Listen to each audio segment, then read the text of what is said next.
Welcome to episode, what we've just discovered is 15 of the Let's Talk Game podcast. I'm Jamie, I'll host this week. Daniel, you're right the way over there to my left. How are you doing?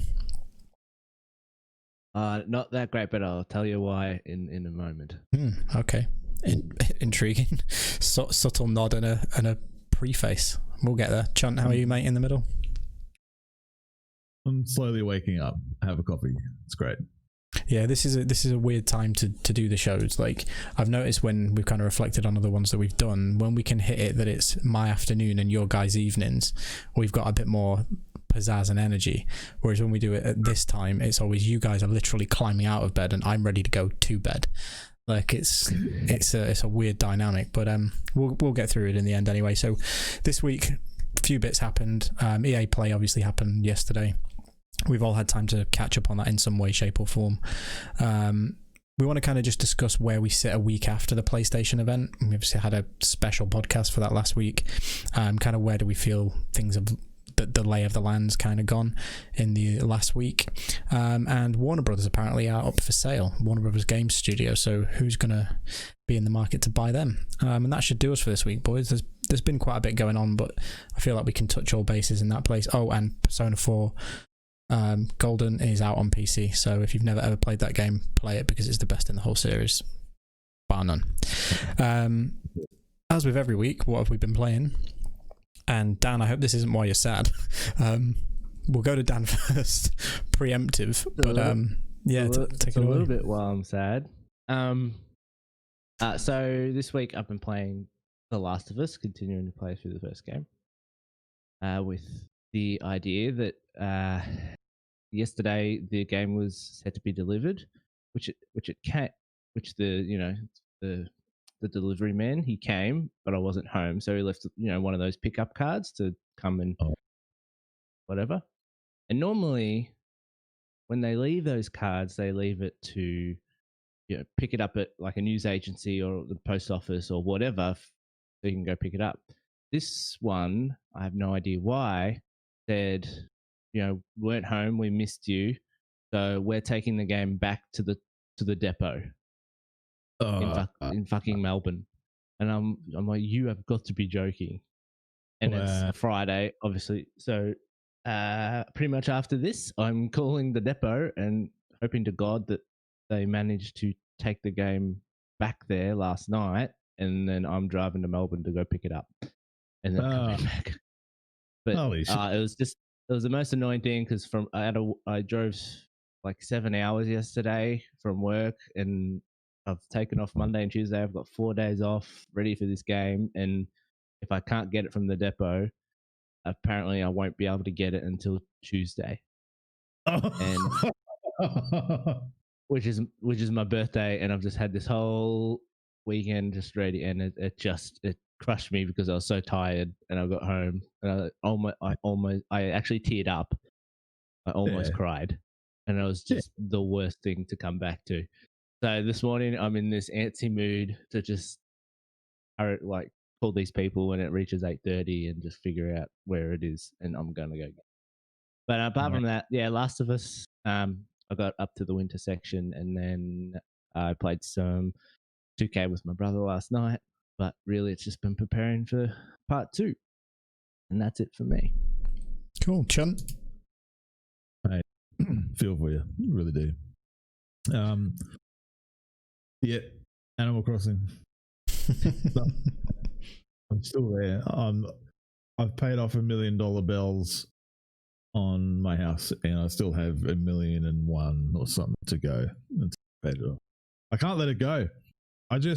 Every time I try and go, no, I'm done, it pulls me back in because I want to know what happens after I pay it off.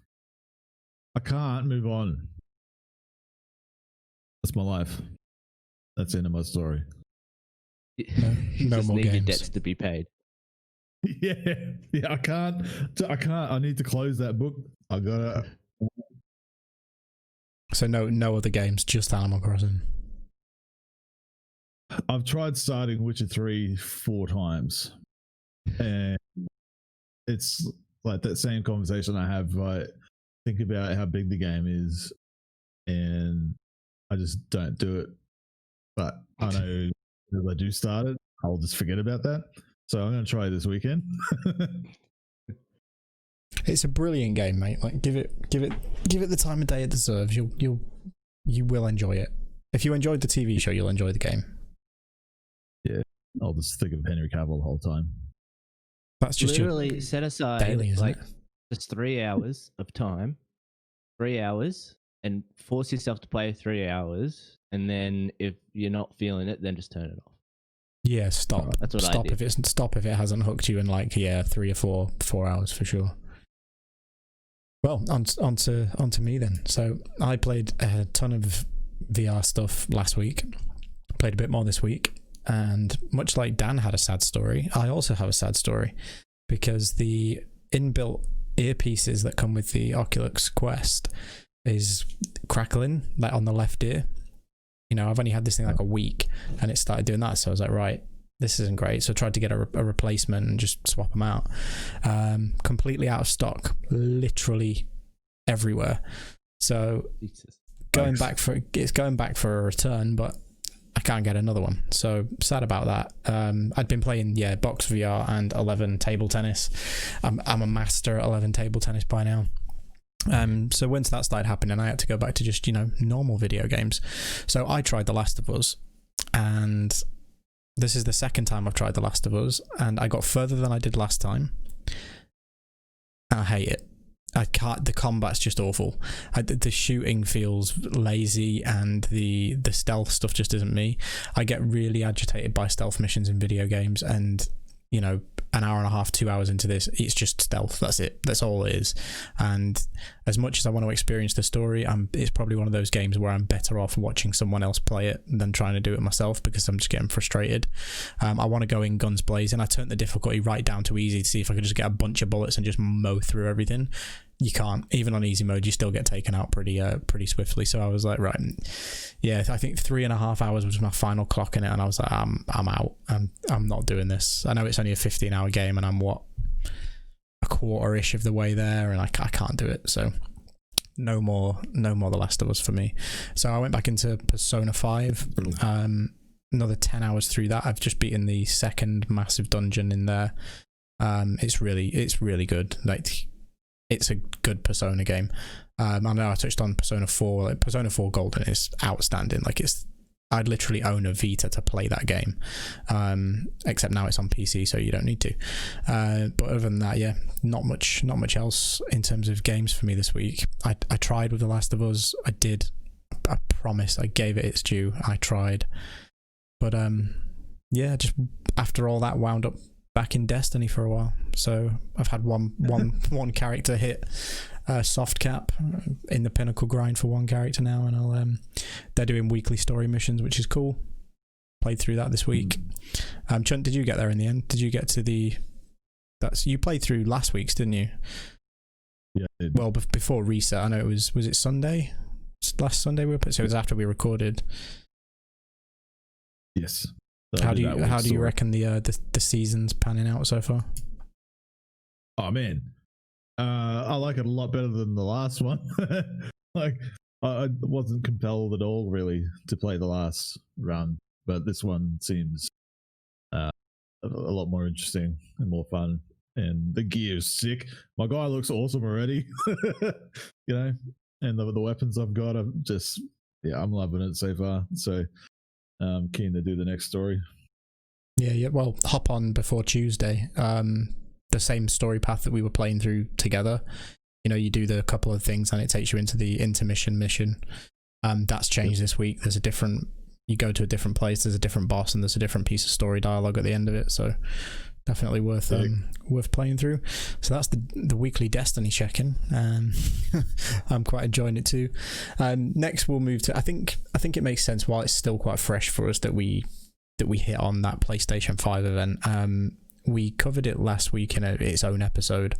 You got our feelings kind of on how we were sat come the end of it, kind of initial reactions. Some things have come to light since then, and again, I did post a comment on that video, but we, at the point of recording, were under the impression that this game was an expansion to Spider-Man PlayStation 4 game.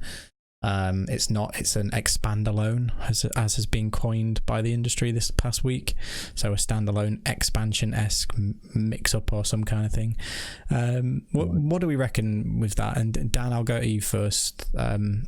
Not all just about Spider-Man, but just where you've kind of landed on the event. I know that particular instance soured it for me a little bit, but after a week of kind of mulling it over, where are your feelings now?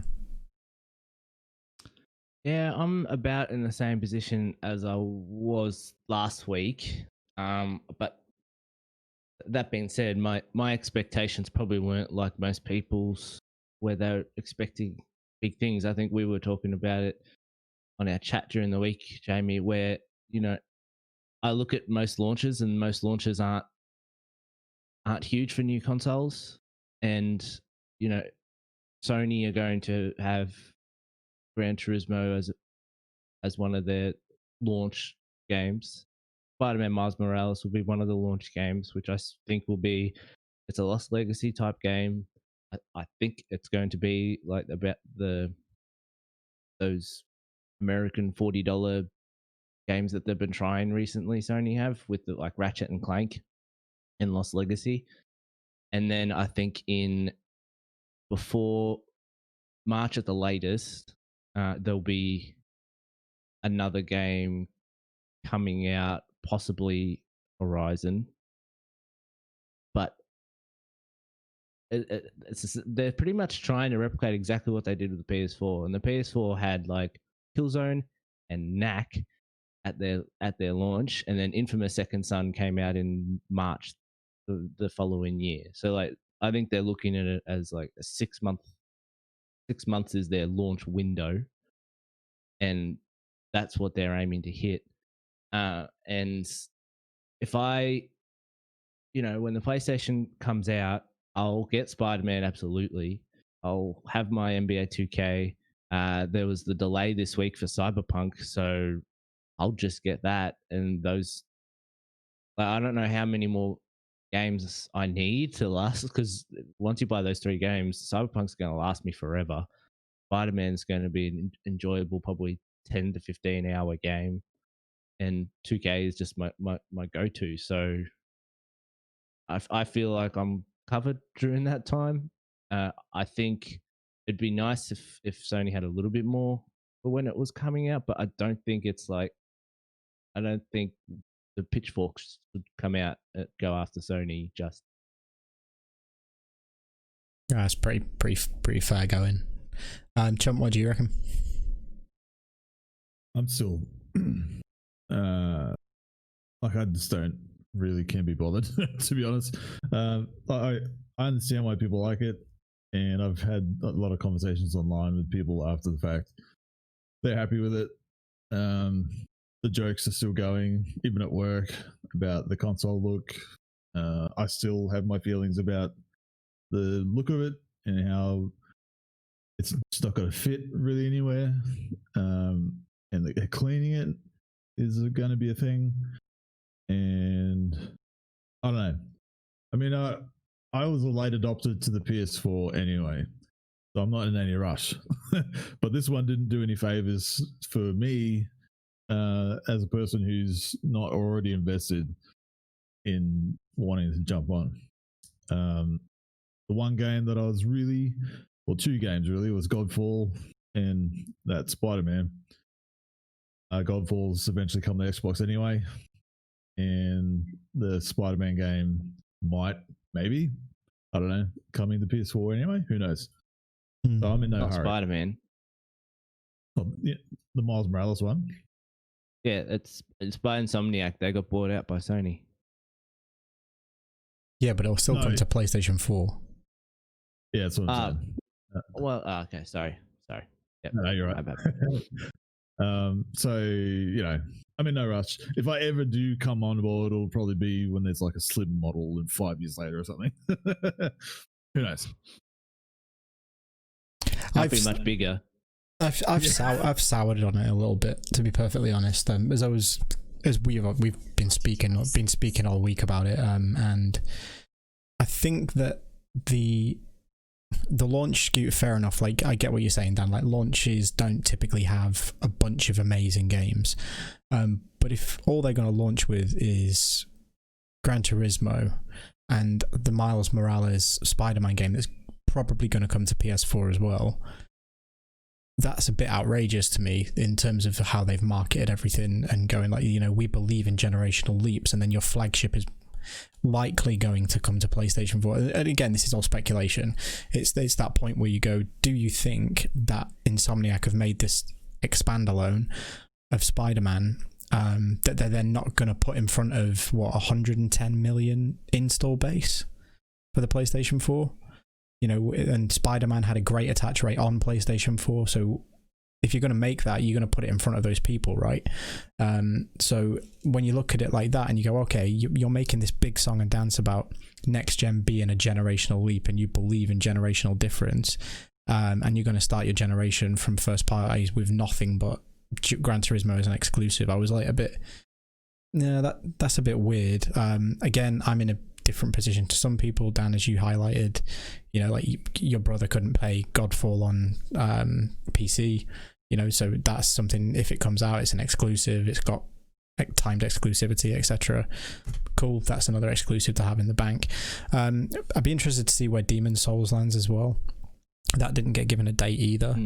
But again, they're kind of conflicting games, like Demon's Souls and Godfall, very similar-ish kind of hack and slashy.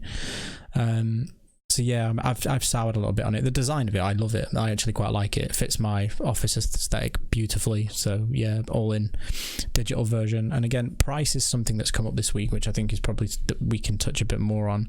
There's been leaks, and again from reputable places. I'm talking Amazon here, like in the UK, pricing it around $3.99. So what do we think about that? Because price has obviously been a hotly contested thing.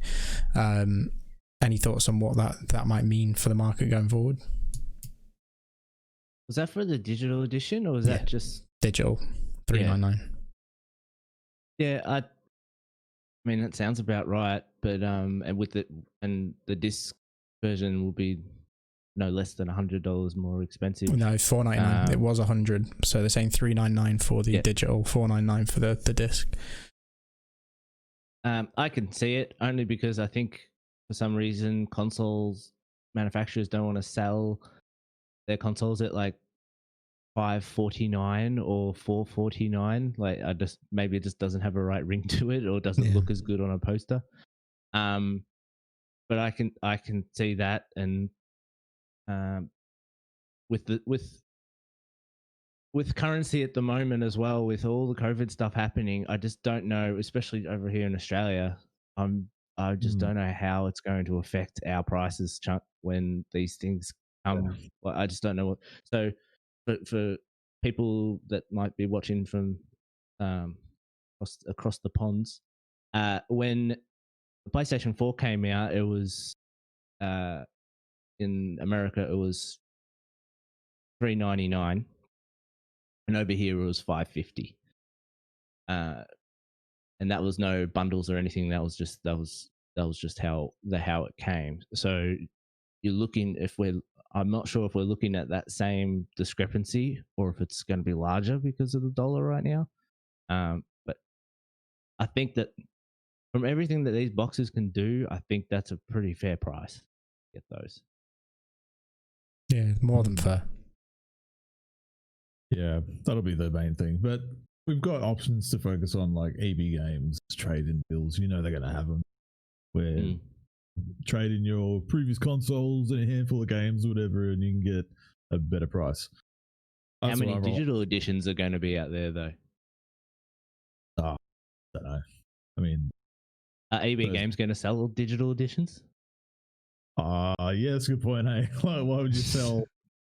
something that you get no return customers? Well, I don't know how this works. Is working for you guys over. It's a long time since I was in Australia and went to an EB Games, but here, so Game is EB Game in the UK. So our game stores, they sell digital currency now. So they sell prepaid, preloaded digital cards, and they'll sometimes have a deal on that where it'd be you get £50 worth of credit for $45.99 or something like that. So you save a couple of pounds, and they obviously make the markup on selling it in store, which is an option of kind of looking like that. I don't know if Australia is doing that, but it will be interesting, because the big pushback just as last gen started, and people were saying, look, how many people are actually buying physical copies? And the argument was, if we stop selling physical copies, GameStop dies. Do you know what I mean? So GameStop, EB Games, Game in the UK, they're all the same company. So it'd be interesting to see what happens in terms of which consoles come out. Have either of you decided kind of which, and Chunt, we can apply this to the Xbox narrative as well, but whether you'd go all digital? No, not yet. I have Blu-rays and DVDs that I still use. Yeah, I have to go physical. I was talking this over actually with my mum the other day, so I was explaining everything to her, and she's like, "It sounds like you know what you want to do." I'm like, "You're right, mum. You're a wise woman." So yeah, I'm gonna have to go physical, because even with like getting The Last of Us Part 2 now, like, I got the special edition, right? And I don't get a lot of special edition stuff, but like just for these big games, it's like a momentous occasion to actually get the thing in my hand, ready to play. It's just different. And yeah, PlayStation still over here is not always the cheapest place to buy games, and I'd rather buy the more expensive console and find cheaper way to play games than get a cheaper console and have to always spend $100 every time I have to play a game. Yeah, I think that's where these online retailers are maybe gonna pick up a bit of the GameStop slack though. Because like now, for example, you can go online and buy game keys for PlayStation, Xbox, Switch, anywhere, far cheaper than those electronic stores allow you to. I remember even Animal Crossing. So Animal Crossing here is $49.99. Is its physical retail price, and I managed to get a key, like a European key, to work on the Nintendo Europe store for I think £32. So. Do you know what I mean? I saved a good chunk in buying Animal Crossing. Very much the same with, Xbox games, PlayStation games. The last Xbox game I think I bought, even on the digital store, would have been The Division 2. And I got the gold edition with the expansion pass for the same price as what was retailing for the base game physically.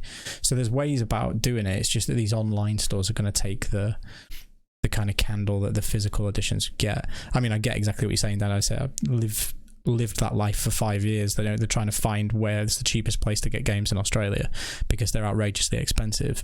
I mean, I personally found that creating a US account and buying all my games on the US account and then just playing them for PlayStation anyway, because the whole you can't region hop on PlayStation screwed me. I had a UK account moving to Australia, and that was my predominant account with my trophies and everything on it. And it's like, right, so I can't buy games digitally on the store because it's all UK money, etc., and that'd make it even more expensive. And if I buy a physical version, DLCs and things, I wouldn't be able to download DLCs because they wouldn't talk properly. It was a fucking nightmare. So I settled on just most of my library being in the US, and then having it kind of both profiles activated on the console and playing with my UK account on that console of the games I bought on the US store. So I still got trophies and finished games and everything, but I could keep my alias as I wanted it. But yeah, we'll I'm going digital both. I'm actually kind of hoping that Lockhart is as has been rumored this week, similarly powered to the Series X, but is discless. It's a very similar approach to Sony. So have we any thoughts there kind of before we move into the topics? I mean, do we still think Lockhart's a severely less powerful machine? I know there's been some rumors putting this at $200 as a console, like in terms of pricing, which would be outrageous. Chunt, you any thoughts there? You're probably the more clued in. Yep. Yeah, so I kind of touched on this last time we spoke about this, about what the Lockhart model would be. And I think and agree with all the people that are saying it'll have the same capabilities, but it'll be like a 1080p machine. It just won't have the 4K stuff, so it won't need that extra oomph to do that. And for a lot of people, that's fine, and you don't really need 4K. Like, I still know people that don't have a 4K TV, And as I pointed out last time, I'm one of them. I'm running on a 1080p projector. But I'm still going to get the big X model. I want the best. I want the best. And but I think it's a totally valid option. And if it's half the price, it just makes Sony go, ooh, yikes. That's going to undercut their digital edition. So that's very exciting.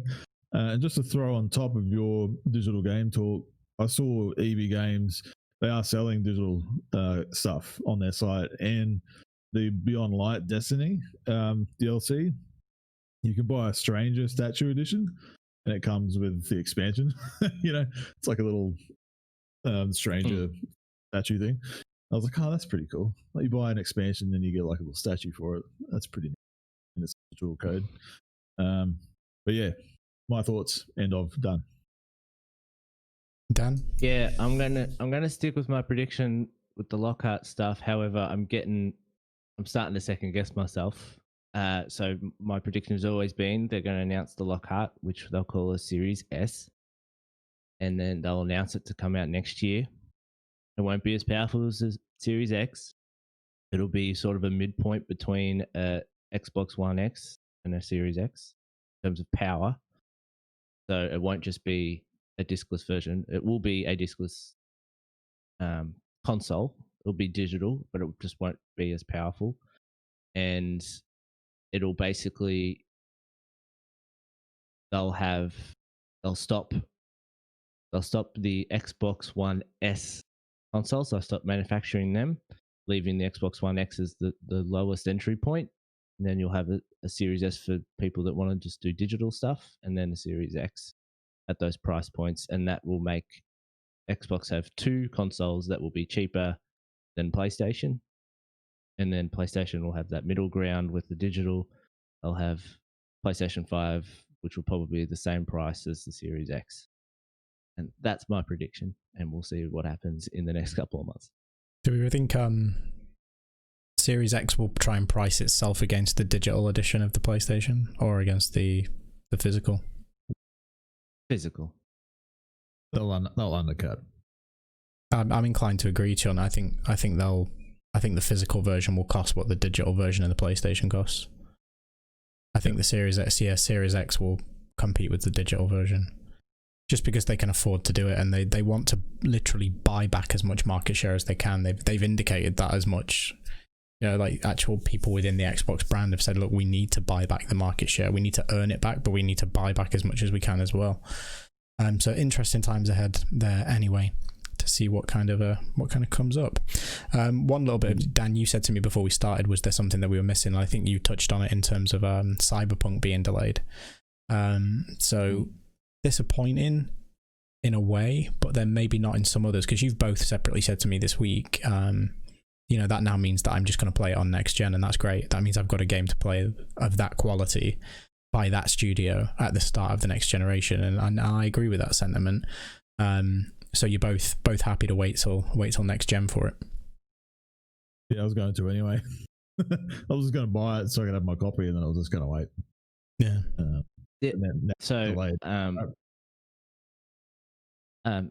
There's been a few things that's happened over this because of all the good Last of Us Part 2 reviews. It's actually made me want to play Cyberpunk more, because I feel like this year with games, I'm like, those are basically going to be the two games that people are going to talk about for Game of the Year. So I'm like, well, now I feel like I should play both, just so I know, how I feel about them. And then I was always thinking about waiting with Cyberpunk, just because I'm still not 100% sold on it, but I know how important the game is going to be. And then when they delayed it to PlayStation 5 timeframe, or Series X timeframe, I'm like, if I'm going to start, I don't want to just have to play 2K all the time. I might as well have the biggest freaking game you can possibly get on the biggest freaking console you can possibly get. Yeah, true. But no, it's interesting that where it's been delayed to. I mean, slap bang in the middle of November. It's either coming out between those two consoles or on the same day as. And I said this to you guys the other day. It wouldn't surprise me if that is the Xbox Series X launch date, because they're going to have the Xbox Series X patched version ready for the console launch, and the PlayStation 5 will be getting its update later down the road. So if Xbox can point and say this next gen version of this is ready day and date, along with anybody who's playing it on Xbox One or Series S, Series whatever the hell, this next gen version of it is ready for you the day you buy your console. It's not a home run, it's another jab, do you know what I mean? It's another thing that makes you go, oh, this is something else that's great for this console launch. I mean, if you walk out of the store with your new machine going home to go, I can play Halo and Cyberpunk today, that's a pretty good feeling, do you know what I mean? So that's that leaves people that are looking forward to those things in pretty good stead. So yeah, indifferent on it. I'm disappointed that we don't get it in September, but it gives Marvel's Avengers room to breathe as well, providing it doesn't get delayed, which I absolutely see happening. It would need a lot of room. And I also think that I think that a delay is coming for that, and I think we're going to get it. Is it next week that they're doing their big reveal thing for it? Yeah, 24th. So Wednesday. When well, if it's American, who knows? So probably 25th here, 24th over in the States. But I don't think you have a day of showing trailers and all that to announce that you're delaying your game. I don't know if that's a good way. I could see it happening very, very easily. I hope it doesn't, and I get what you're saying. Like, it doesn't fit a marketing plan very well, does it? Hey, look, whiz bang! Wow, look at us. By the way, you're not getting it till next year now. They're letting, so Cyberpunk's going to be shown off on Thursday next week as well. So there's the Avengers event and the Cyberpunk one, and Cyberpunk journalists are going to get their previews of certain builds of the game. So we should see a lot coming out about both of those games in the next 2 weeks. But onward and upward into other topics. Chun, I'll let you take the reins on the next one, because you're quite familiar with Warner Brothers and the goings on there due to your DC fandom, and they've got quite a few video game studios, and apparently that brand is up for sale. So some conversation around who we think might want to buy them. DC fandom. Far out. Yeah. So the interested parties are the worst that could have been involved, in my opinion, because it's EA, Activision, and 2K, or Take-Two, sorry. And they're all the top ones that are like, yeah, we're interested in buying this. And then you've got Microsoft that are kind of, actually, they are like kicking the tire on it, going, do I really want this?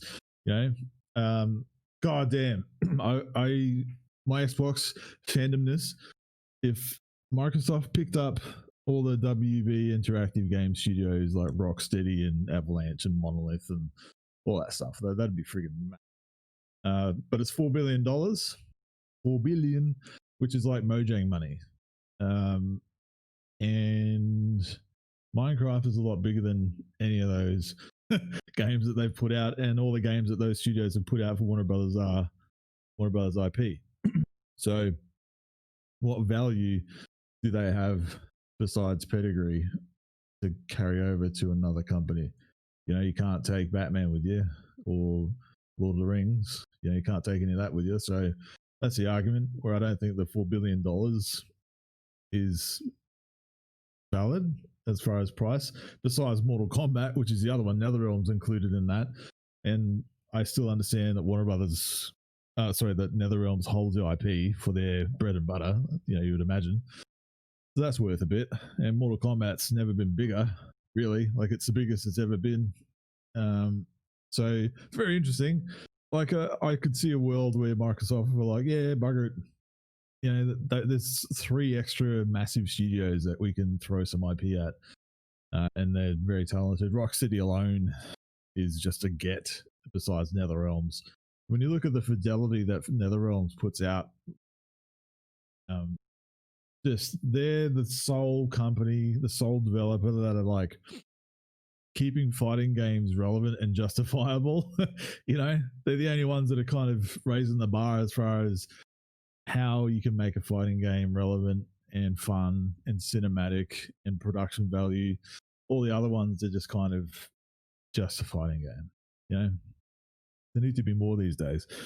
But yeah, so who knows, man? It's going to be interesting. I just hope that EA, if they buy them, what's the chance that they're just going to close some of them if they don't work? You know, like they've known to be done in the past. You know, and Activision, they'll just milk them for all they're worth for annual releases, and you know we saw that coming out of, like, if Bungie scratch and fight their way out of an Activision deal, and they've been as vocal as they can be about it without saying so, you know, I would be scared for these developers if Activision were on top, the top biller.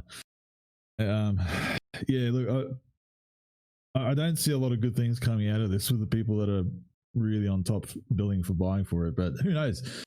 As long as Warner Brothers holds the DC, or AT&T, I should say, holds all the rights to the Warner Media, Warner Brothers, and DC Comics, all the other games are just going to have to license out, you know, the IP to make those superhero games or Warner Brothers IP games. So very interesting, very fun time. I disagree with AT&T selling it off.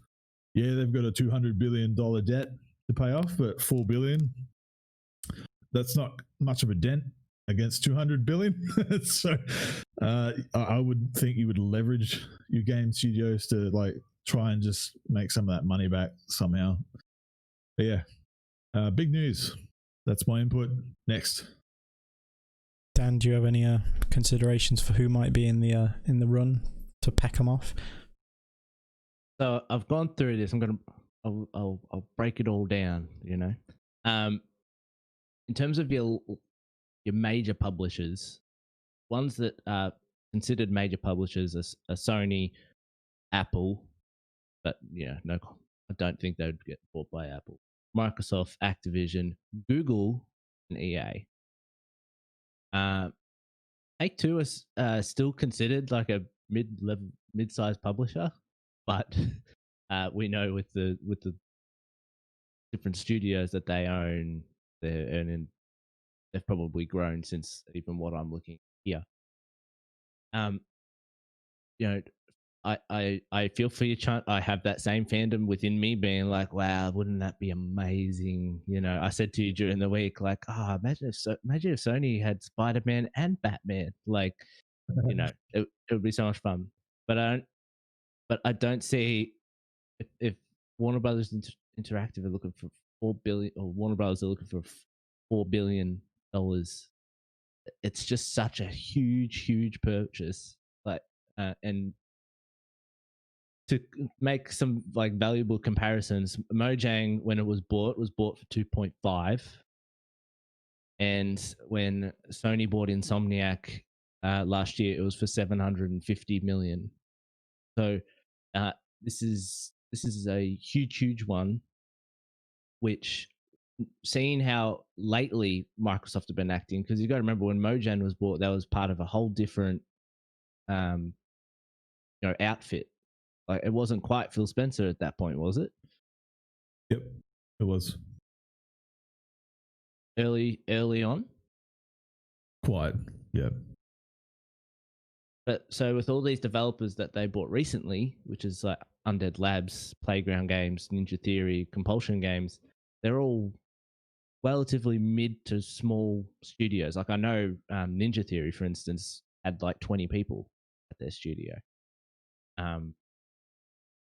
I think Jamie threw out as a comparison, like CD Projekt Red to me during the week, and they have 1,000 people at that studio. Like, it just doesn't seem like something Microsoft or Sony would be spending money on right now. So I do think it goes towards the big ones. I'm curious as to if Google threw their money in the ring, then you know Google is staying around.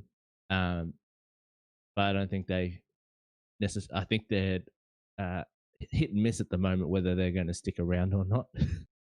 Knowing Google, and if we want to keep these games going, I feel my best guess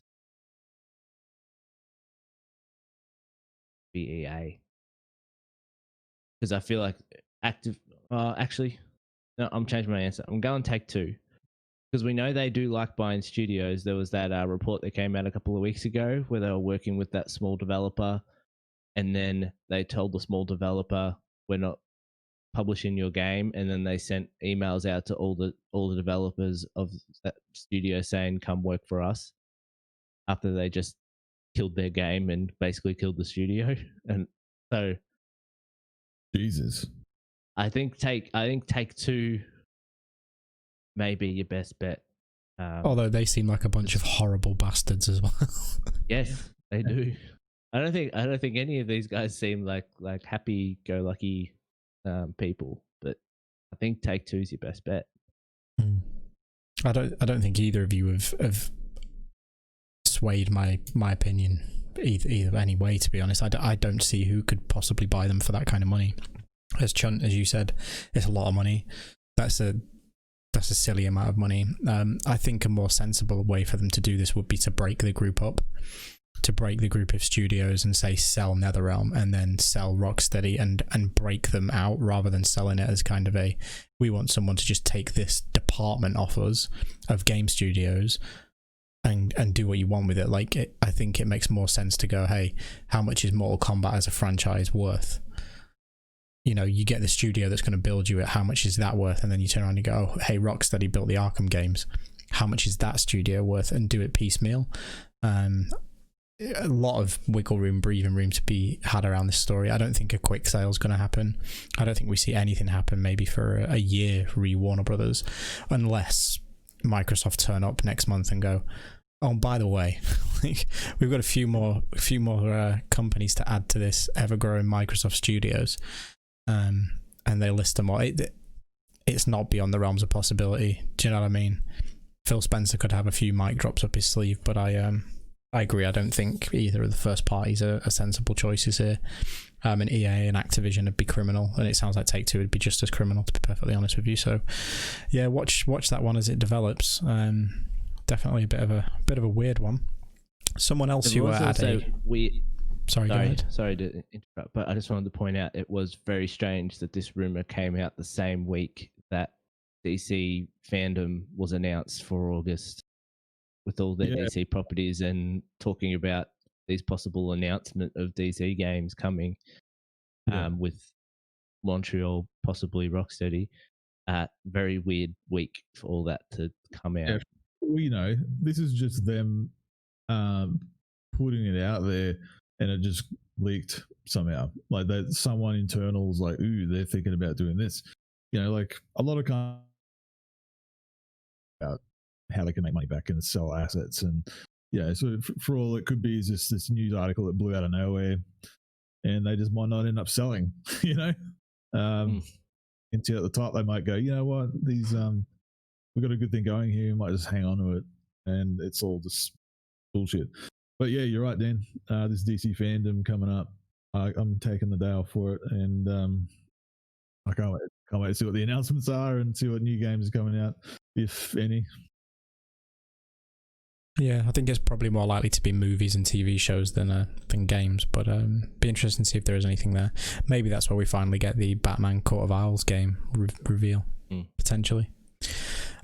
So someone else who had an event this week, there's some owls in that as well. Pokemon had an event, and both you and I watched it because we both said, "Oh, hey, this is happening. Let's see what's going on there." And I believe there was a collective groan and eye roll as it started, as we found out that Pokemon were doing a game for brushing your teeth. You know, as a parent, I see the point, but I also don't. Do you know what I mean? you don't want a child to brush their teeth just to catch some Pokemon. That's a bit outlandish and a bit out there. But there was a few other announcements that did come with that, such as Pokemon Snap making its long-awaited return. Yay for Pokemon Snap. Some kind of puzzle game that I don't even remember what it was. It looked like it should be played on a mobile and was very Candy Crush-esque. And there was some information around the expansion that launched kind of their day and date. Chunt, did you take anything away from it? I was working as it was happening, and I don't actually think I took anything noteworthy away other than the Pokemon Snap announcement. Yeah, as soon as this started, and they were showing this Pokemon Smile app, I was like, oh, what? Like, what is this? It's like 11:30 and I'm staying up for this shit. But at that point, I realized, you know what? I'm 34, and Pokemon isn't me anymore. You know, there are that were kids when I was kids, and now their kids have kids, and this is what Pokemon is for. So I had to just remind myself. But like I just mentioned, there are some adults out there that could use reminding to brush their teeth as well. So maybe they'll use that. The mobile game Candy Crush looking thing, yeah, skip. Like it's free to play, and it's on Switch and mobile. Don't give a shit. Pokemon Snap, I was like, oh, that's cool, awesome, very good. I'm glad that's happening. I do hope they include the first game in it as a part of the content, like an additional island or something where you might start from and then go to a bigger island. That's what I would prefer. And here I was looking for I wasn't looking for a reason to keep my Switch, because leading up to this new console, I was going to throw that into the trade-in deal. And now with Pokemon Snap's coming out, I'm like, oh, all right, might hang on to it for a little bit longer. But I haven't even picked up the new Pokemon game. Just something about it doesn't click with me. I haven't gone out of my way to do it. And I don't know if these expansions are going to change my opinion on it either. But in a world where I'm looking for excuses not to keep my Switch, I don't think I should get invested in a Pokemon game. But yeah, that's my takeaway. It was only 10 minutes long. Cool. Yep. They tease something for next week though, which is widely being considered by the global internet to be Let's Go Johto. Would that not sway you a little bit? A Gen 2 Let's Go game? So I said to you on the night when you mentioned that, I was like, yeah, I really did enjoy the Let's Go Pikachu, because that remade my Pokemon, and I have been tempted to pick that up again. Because I never got to finish it when I sold my Switch last time. So I could see myself doing that again. And yeah, you're probably right. That game probably more up my alley. Because I do remember all those kind of things when Cheese TV and yeah, Gen 1 and 2 were my generation's Pokemon as well. Gen 2 more so, because it obviously let you go back to Gen 1 after you'd finished Gen 2, which, I mean, Pokemon should have just been doing that forever. Like, why did they stop doing, like, oh, hey, you can go back to the last game now and play that? That was brilliant. Yeah. Like you, though, Sword and Shield, something's just not clicking. I own Shield and the expansion. The expansion came out the other day, and I was like, maybe I'll try and finish this and see what this expansion's about. 15-20 minutes max is the longest I lasted, and I was like, nah. I'm not. I'm just not. I'm not there. I think it's something that you've got to want to play. Do you know what I mean? Like you said, well, we're not kids anymore. It's something that you've got to want to go, do you know what? Yeah, I'm going to do that this week. A bit like what we had with Animal Crossing. I'm going to dedicate some time to this and get invested. Like, you've got to kind of do the same thing with Pokemon. So maybe you could try that, Chunt. Maybe it might work for you. Yeah, no, it's just like mind blown. Like, here I am sitting committed and ball and chained Animal Crossing, which is made for 5-year-olds, and I can't commit myself to play a Pokemon game. You're too busy in your relationship with your what is it? Corporeal bird? It's anthropological, whatever you call it, cat, female, girlfriend thing. I still have to drive for my waifu version of her on a stream one. I'm going to do that. That should be rather entertaining, if not quite perverse. Yeah. Right. So I will say with Pokemon, because obviously Pokemon I did not watch. I do not care. Beyond me. Never was into Pokemon. However, I do like the idea that one day Pokemon are going to have like a bundle where you can, brush your teeth, and then with whatever the name of that game is, Pokemon Brush Your Teeth. And then you go, and then you do Pokemon Sleep. So you're just teaching kids how to brush their teeth and go to sleep.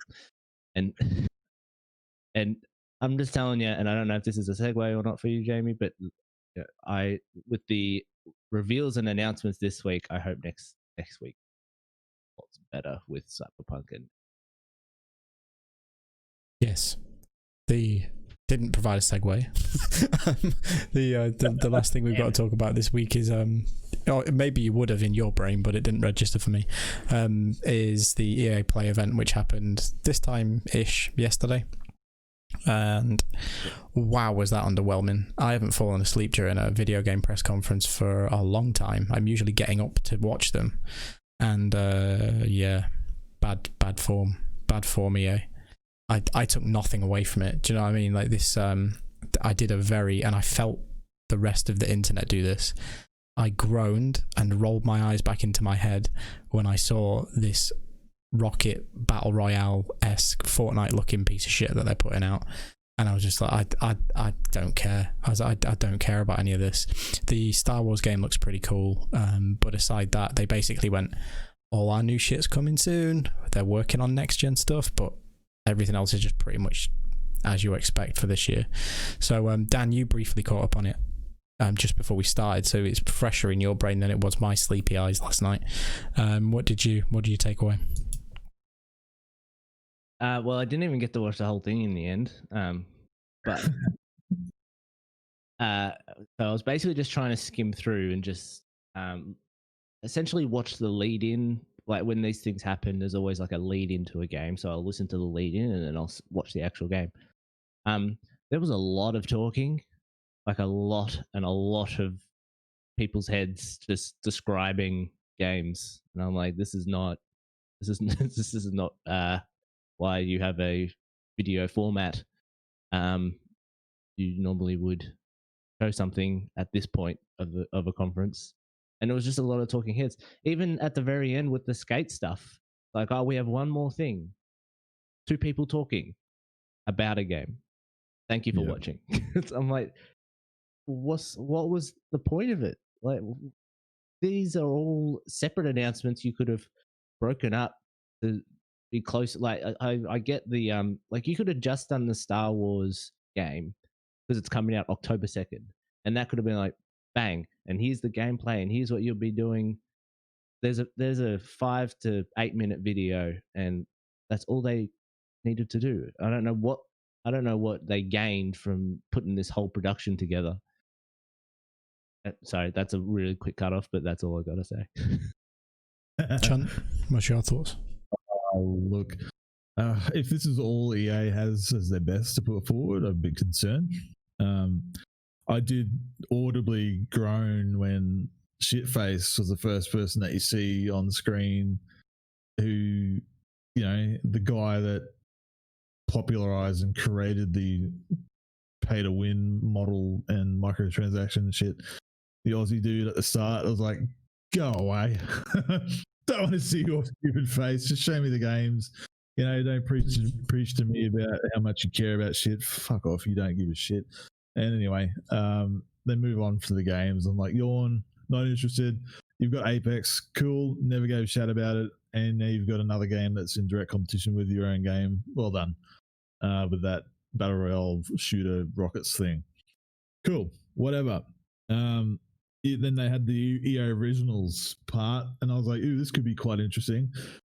And they didn't really show much of anything and gave a lot of time to that dude, that controversial dude, started a video and, I'm making movies about myself and now I'm doing games. Cool. Well done. Very good. And he thinks he's one of the best things that Sweden's ever gotten, or whatever he said. Cool. Ego. I understand it, but good on you. And then, the Star Wars thing was a real standout. I think everybody can agree with. I, for one, just started thinking when I was watching it, going, oh, hot piss. Like if I had a headset, like a good set of headphones and the VR and a nice chair and a big like flight stick console in front of me and just go nuts. So that'd be so much fun. Like I want to try it. But it looks like it's on current. It is current. Hey, PS4. Yeah. Like it anyway. But October 2nd, so you'd hope so. Oh yeah, true. Yeah, right. I was going to say, like, this doesn't look next gen. Looks kind of it looks a bit rough. Like, obviously I know they've got some months ahead of them, but it looks quite finished somewhat. Anyway, that was cool. But yeah, the skate thing, like, all right, I know people have been asking for it. Maybe drop it earlier. It's not really a mic drop moment. Star Wars would have been, if anything, out of that whole thing. But yeah, and Greg Miller, why'd you put Greg Miller in there? Like, he was too clean. Greg Miller works better when he's not clean. You know, I could have done without it, to be honest. But that's EA for you. It's so corporate. It's disgusting. I hate it. End of. So did you feel anything about the teasers that they'd obviously put in there showing off the tech for next gen for what was clearly Dragon Age and Battlefield? I thought they were misplaced. I think what they shown was, it shouldn't have been shown yet. Do you know what I mean? By all means, go. Our studios are hard at work on bringing you next gen experiences, and we'll have more to discuss on this in the future. But they didn't even show a sizzle reel, which usually they would. Well, it was a sizzle reel, but usually you'd get sort of 10 or 15 seconds of each kind of, you know, a concept or some tech demo. This was like 3 seconds. Like, oh, there's some archways that look a bit Dragon Age, or oh, there's like a man looking off into space and he looks a bit like a soldier, and that's it. Like, it felt really off kilter, that whole part of the event. I think what I think of when I think of next gen? I think of grey boxes and grey men running across a grey field. Yeah, all the grey. Just feed the grey directly into my brain. The one saving grace I will give it, and this is more, I think, on the studio, was Lost in Random. Looks interesting.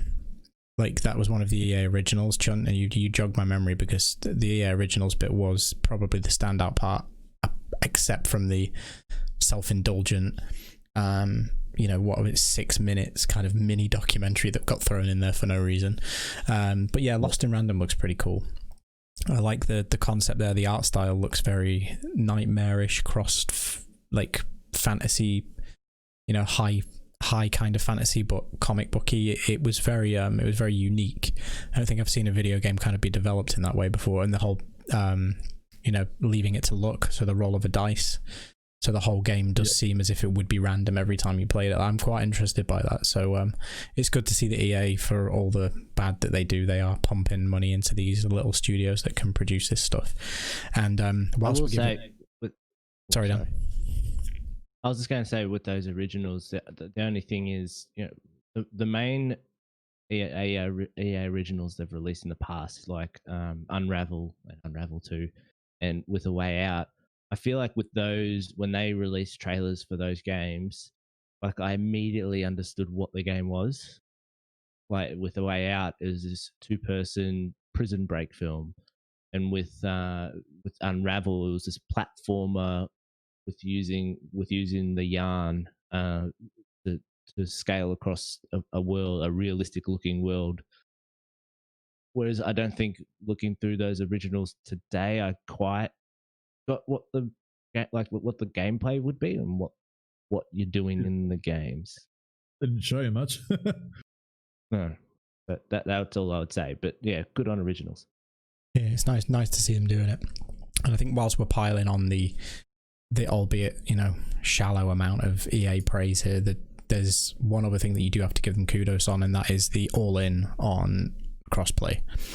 Every single thing they spoke about through that press conference was, it's going everywhere. It's also crossplay. Even with Apex, it's like, yeah, it's coming to Switch and it's crossplay. You know, you want to allow that, go for it.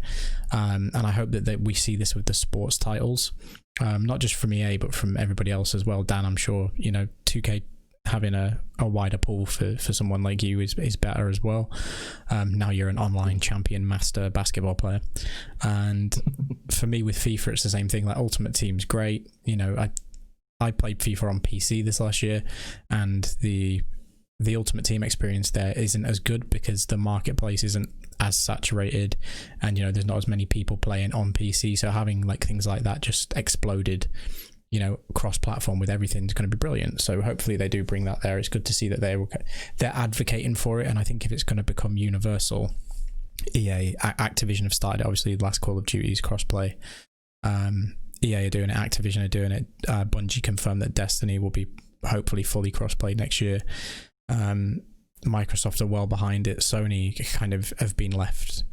They don't have a choice. Do you know what I mean? They've got to come to the ball game with the crossplay stuff. So good on them for kind of advocating that, and good on Greg Miller for carrying on smiling through what was quite a boring press conference, sizzle reel, online event, coronavirus E3 event, whatever the hell you want to call it. Interestingly enough, I only knew it was happening because the official E3 account tweeted out a reminder about it happening, and I was like, oh yeah, that's today. And it's in half an hour. I'll stay up and watch it. So any other final thoughts on EA, boys? No, do better. I just bigger games to be shown after all this time, and this Star Wars game looks smaller than I expected. I'm just surprised constantly that you have this Star Wars license with a massive company like EA, and you've got Battlefield twice. You've cancelled a couple other games. You've got Fallen Order, and now this new one, the Squadron. And if I was EA and had the Star Wars license, I would just be Star Wars for days, But whatever. Yeah, interesting that there was no word on the Anthem rebuild. I thought that we maybe would have gotten something there. Absolutely nothing on it. I think they treat Anthem as its own thing. I think they treat Anthem as like we'll have an Anthem event when we want to talk maybe about when Anthem. there's more to be said about it. But I get that, as you said, Dan. Do better. Like, EA are not known for having the strongest press conferences when life is working normally and E3 is working normally, and that whole week is being normally constructed. And I don't think they hit it out of the park here at all. Other than with their choice of host, like, to manage to keep that much enthusiasm for something that dull was relatively impressive. So fair play. Skate, as Chunt, as you said, like, it's well and good, but that's a very particular audience, a very niche audience, and to close out on that, whilst there's a bunch of people that are super happy, it's not a mic drop. Do you know what I mean? It's oh wow, that's kind of out of left field. It's not your mic drop E3 moment. So it's quite clear to me that they're just, none of their stuff's ready for this year. In an ideal world, I'm sure your EAs and your Take-Twos and your Activisions would much rather these consoles not be coming out this year. If I'm perfectly honest, I reckon pretty much everything they could achieve this year could have been done on current gen systems. So we'll see how that kind of pans out. And I don't really have much else to talk to you about this week, boys. We've packed quite a lot into an hour there. There's been like little bits of news going on here, there, and everywhere. But have either of you anything else that's kind of caught your eye or you want to discuss? Sims. Why does it still look like a PS2 game?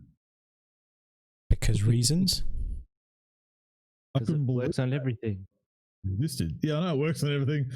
I was just like, I forgot about this game, and watching the footage for it, I'm like, yikes.